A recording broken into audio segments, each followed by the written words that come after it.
Assalamualaikum warahmatullahi wabarakatuh. Ini adalah hari kedua kita melaksanakan kegiatan orientasi. Sebenarnya materi teknis ini sudah disampaikan kemarin, tetapi kami diinformasikan kalau Bapak dan Ibu yang hadir hari ini adalah hari pertama mengikuti orientasi. Jadi kita akan coba mengingatkan kembali sekilas apa sih itu kampus sehat dan bagaimana teknis pelaksanaannya. Nah, ini adalah definisi kampus sehat. Jadi kampus sehat adalah upaya yang kita luncurkan, Kementerian Kesehatan luncurkan untuk mengintegrasikan kesehatan ke dalam lingkungan perguruan tinggi. Tujuannya apa? Supaya membudaya pola hidup sehat.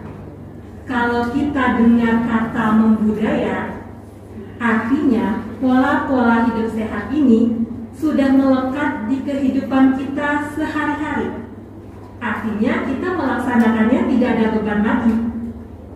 Itu akan mengalir seperti air. Nah, ketika pola hidup sehat ini sudah membudaya, maka akan tercapai derajat kesehatan, kesejahteraan, kualitas hidup. Kalau kita sudah sehat, sudah sejahtera, kualitas hidup sudah bagus, maka semua orang akan mencapai potensi maksimal sesuai dengan peran yang disandang. Kalau mahasiswa bisa jadi mahasiswa yang cerdas, berprestasi, semangat, dan insya Allah sukses ke depannya. Kalau untuk dosen, bisa jadi dosen yang sehat, dosen yang produktif, bahagia, tentunya akan menghasilkan karya-karya yang luar biasa. Dan tentunya akan menciptakan generasi muda yang luar biasa juga. Nah, begitu juga untuk pekerja, tenaga lainnya yang ada di lingkungan perguruan tinggi. Selain itu, kampus sehat ini dibentuk sebagai pintu masuk program kesehatan di lingkungan perguruan tinggi. Biasanya kami punya indikator-indikator yang perlu dicapai. Dan ada kelompok yang susah disasar, salah satunya perguruan tinggi. Dengan adanya kampus sehat, di sini ada Dinas Kesehatan Provinsi Jawa Timur.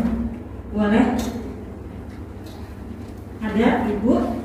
Kemudian ada Dinas Kesehatan Kota Surabaya sama teman-teman dari Puskesmas. Nah, ini bisa dijadikan pintu masuknya nih, kerjasama sama pihak kampus untuk pelaksanaan program-program kesehatan. Udah ada jalannya melalui kampus sehat. Kalau di sekolah kita punya UKS, kalau di kampus kita punya kampus sehat. Nah, ini adalah ruang lingkup dari kampus sehat. Kita mengenalnya dengan 3 pilar, 6 kegiatan pokok.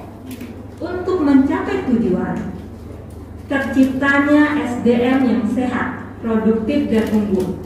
Ada 3 pilar nih yang menopangnya supaya ini tercapai, yaitu kebijakan institusi, perubahan perilaku, pelayanan kesehatan. Ketiga pilar ini kita jabarkan melalui 6 kegiatan pokok. Apa itu? Pertama, penyediaan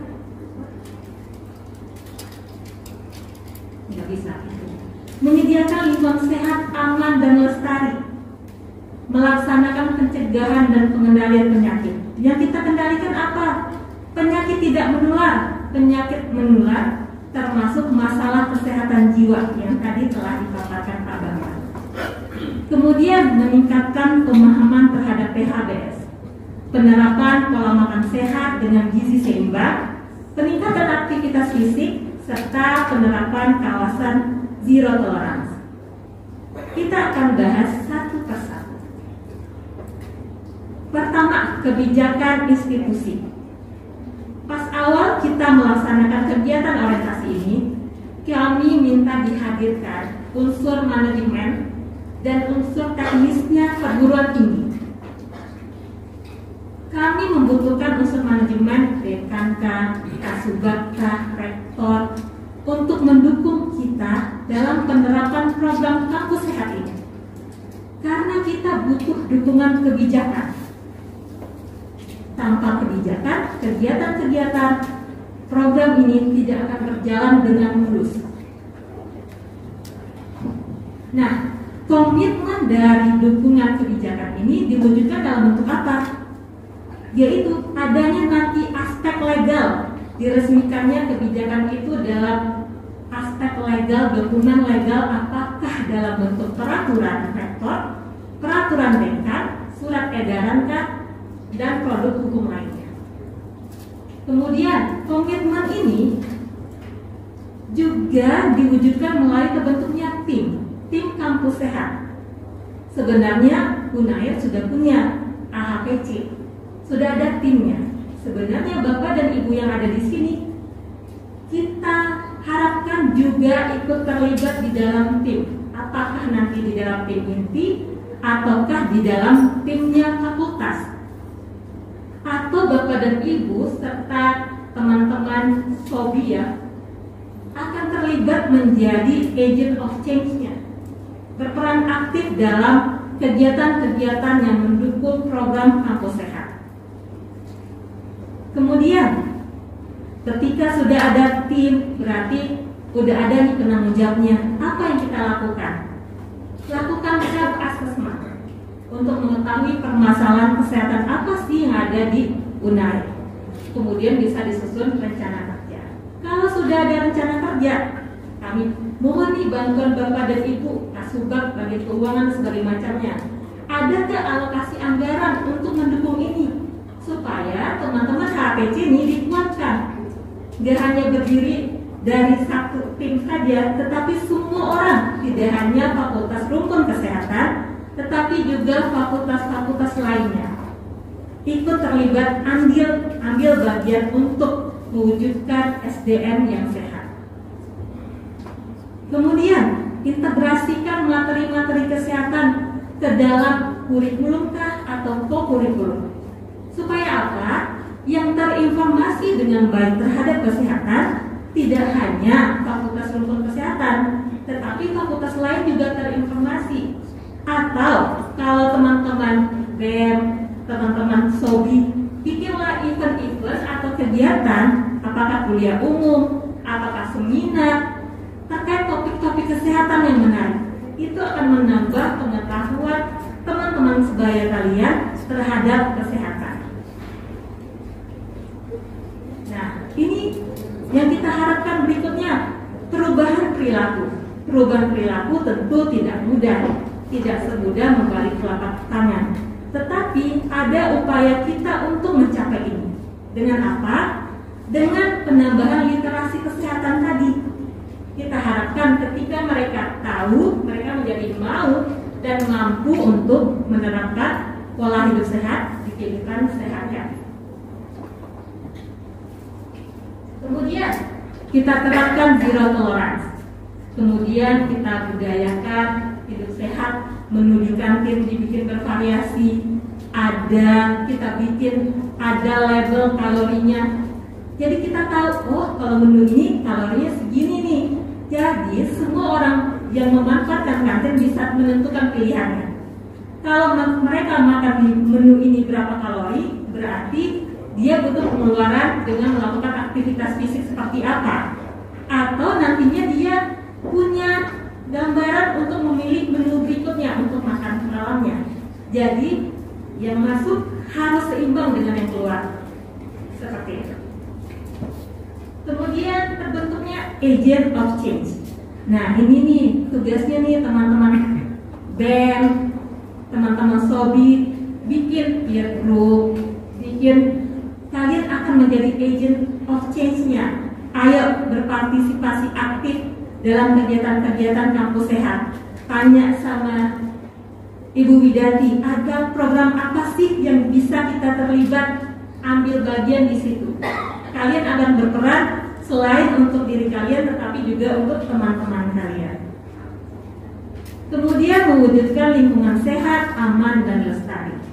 Nah ini butuh nih dukungan sarana prasarana ya Pak. Dibantu prasarana-prasarana apa saja yang dibutuhkan. Kalau sudah ada, dibikin lebih baik lagi supaya pemanfaatannya lebih luas.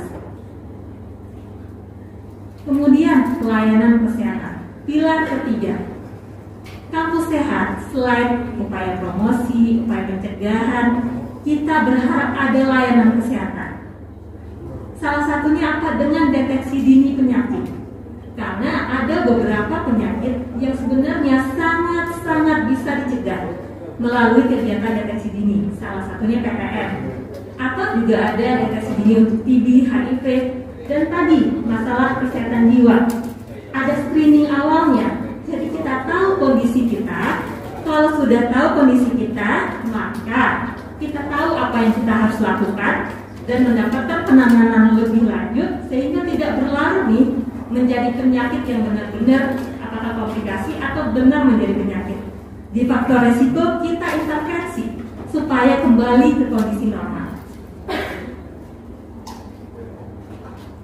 Nah, inilah tahapan penyelenggaraannya. Tetapi dari kami pantau di hari pertama kita diajak kampus tour, kami melihat sudah banyak yang dilakukan oleh teman-teman dari Unair.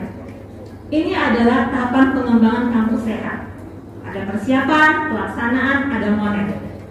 Persiapan udah tahu, rektor sangat berkomitmen untuk pengembangan kampus sehat. Seperti dengan tim AHPC melakukan banyak sekali kegiatan. Kemudian yang perlu kita lakukan self assessment. Sepertinya juga sudah, tapi kalau bisa mahasiswa yang baru masuk itu yang dilakukan screening kesehatan, dilihat gambaran penyakitnya apa sih yang paling banyak, apakah obesitas, apakah ada yang muda-muda sudah ada tekanan darah tinggi. Kalau kebanyakan obesitas misalnya, mulai bikin kegiatan-kegiatan untuk menurunkan ini. Bikin kegiatan senam bersama, aktivitas fisik bersama. Walaupun Unair udah punya setiap hari Jumat ya Pak, Bu, itu sudah ada kegiatan bersama, senam bersama. Nah itu tingkat universitas. Bikin lagi, biar nggak sekali doang nih 1 minggu. Bikin lagi, masing-masing fakultas punya jadwal sendiri. Dijadwalkan lagi apakah hari Rabu, hari Seninnya. Jadi minimal udah dapat tuh 2 kali kita melakukan aktivitas fisik. 1 di tingkat universitas, 1 lagi di tingkat fakultas. Kemudian kita masuk ke tahap pelaksanaan. Pelaksanaan seperti yang tadi, kegiatan-kegiatan yang mendukung dari kampus sehat. Kemudian monitoring dan evaluasi. Nah, dari kegiatan pokok yang 6 tadi, ini adalah contoh-contoh konkret dari yang bisa dilakukan perguruan tinggi. Pertama, untuk menciptakan lingkungan sehat, aman, dan lestari. Apa sih yang kita lakukan? Pertama tentu pengelolaan sampah. Sampahnya udah cukup belum tong sampahnya? Sampahnya udah dipilah atau belum? Mulai pilah sampahnya. Organik, anorganik kan dipilah lagi. Mana yang kertas, mana yang plastik, bisa didaur ulang. Walaupun saya lihat sudah ada ya daur ulang untuk sampah organik ya Bu. Nah, kemudian bagaimana pengelolaan limbahnya? Jangan sampai ada sampah berceceran di mana-mana. Kemudian sarana-prasarana yang memenuhi standar keamanan, keselamatan, dan ramah disabilitas. Nah, seperti ini juga sudah nih, karena di beberapa tempat sudah ada bidang miring, sudah ada handrailnya, jadi sudah sama ramah disabilitas. Bahkan sudah ada kamar mandi khusus disabilitas di Unair. Kemudian pencegahan dan pengendalian penyakit. Terlaksananya kegiatan deteksi dini. Kita harapkan terlaksana kegiatan deteksi dini di kampus. Kami sudah memberikan sedikit oleh-oleh dari pusat berupa pos bindukin. Pos bindukin itu digunakan untuk deteksi dini faktor risiko penyakit tidak menular. Nah itu bisa dimanfaatkan. Kami tadinya mengalokasikan 1 di masing-masing fakultas, tapi karena kita cuma bawanya 5 nanti akan menyusul. Deteksi dini penyakit tidak menular ini itu bisa dilakukan di level UKBM atau di level komunitas. Artinya bisa dilakukan oleh awam terlatih. Karena pemeriksaannya tidak terlalu banyak. Untuk menghitung faktor risiko obesitas keras, IMT, kemudian lingkar perut, tekanan darah, dan gula darah. Kemudian melakukan edukasi, sosialisasi terkait dengan penyakit menular, membentuk peer leader, peer group, memberikan edukasi, konseling. Kemudian hasil dari deteksi dini tadi, kalau ada bermasalah, di sini punya klinik Pratama. Silakan manfaatkan. Yang bermasalah dirujuk ke klinik Pratama untuk mendapatkan pemastian diagnosakah atau konseling lebih lanjut. Kemudian peningkatan perilaku hidup bersih dan sehat. Biasa melakukan edukasi, kemudian ngobrol-ngobrol dengan teman sebaya, peer group, untuk saling mendukung pelaksanaan perilaku hidup bersih dan sehat. Kemudian penerapan pola makan sehat, edukasi terkait dengan pola makan sehat, konsumsi aneka ragam pangan, mulai memperkenalkan isi piringku, kemudian batasi konsumsi gula, garam, dan lemak, membiasakan minum air putih. Siapa tahu un air, dia juga mulai mengolah airnya, jadi bisa langsung minum, bisa jadi. Jadi penyediaan air minumnya mahasiswa atau masyarakat kampus sudah tersedia gratis. Kemudian di kantin mulai kasih menu-menu yang beragam. Tidak hanya bisa disediakan buah, sayur-sayuran lebih banyak. Jadi mahasiswa dan semua masyarakat kampus punya pilihan menu. Gak itu saja, tetapi juga ada menu-menu buahnya yang mereka bisa pilih. Kemudian yang tadi, pasang labelnya, berapa sih kalorinya, apa sih kandungan di dalam satu porsi itu, nanti bisa menjadi dasar kepada teman-teman di kampus untuk memilih mana sih yang cocok untuk mereka makan dan apa yang harus dilakukan kalau mereka makan ini, berapa menit mereka harus olahraga.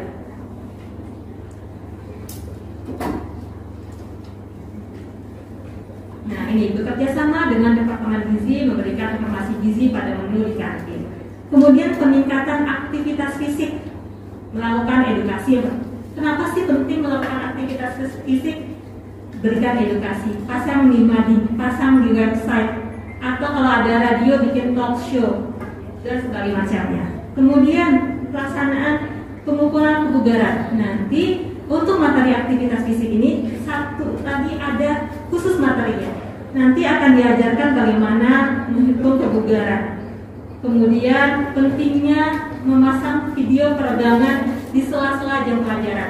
Kadang-kadang mahasiswa satu hari numpuk ya Pak pelajarannya, bikin ada video peregangan di sela-sela pergantian jam pelajaran. Jadi mahasiswa juga terbiasa untuk bergerak aktif.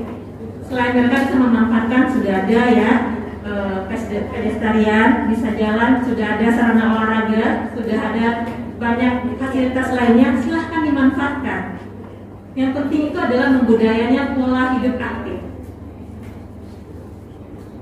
Kemudian yang tadi melakukan kegiatan aktivitas fisik bersama yang terjadwal dan penerapan zero tolerance. Yang perlu ada, yang menjadi fokus kita adalah kawasan tanpa rokok, kemudian bebas alkohol, bebas narkoba, bebas perjudian, bebas bullying, bebas pelanggaran berkendara.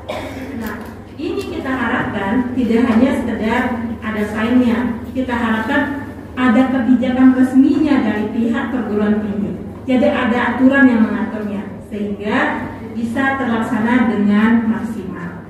Kalau KTA sudah ada kandanya ya. Kalau yang lain bikin lagi turunannya supaya memperkuat larangan ini di lingkungan perguruan tinggi. Nah, selain itu kita harapkan adanya pencatatan dan pelaporan. Karena semua aktivitas dikatakan terlaksana jika ada dokumentasinya. Oleh sebab itu perlu pencatatannya. Catat apa yang kamu kerjakan apa yang kamu catat. Jadi kita bisa menilai. Ketika kita melakukan penilaian, kita ada buktinya.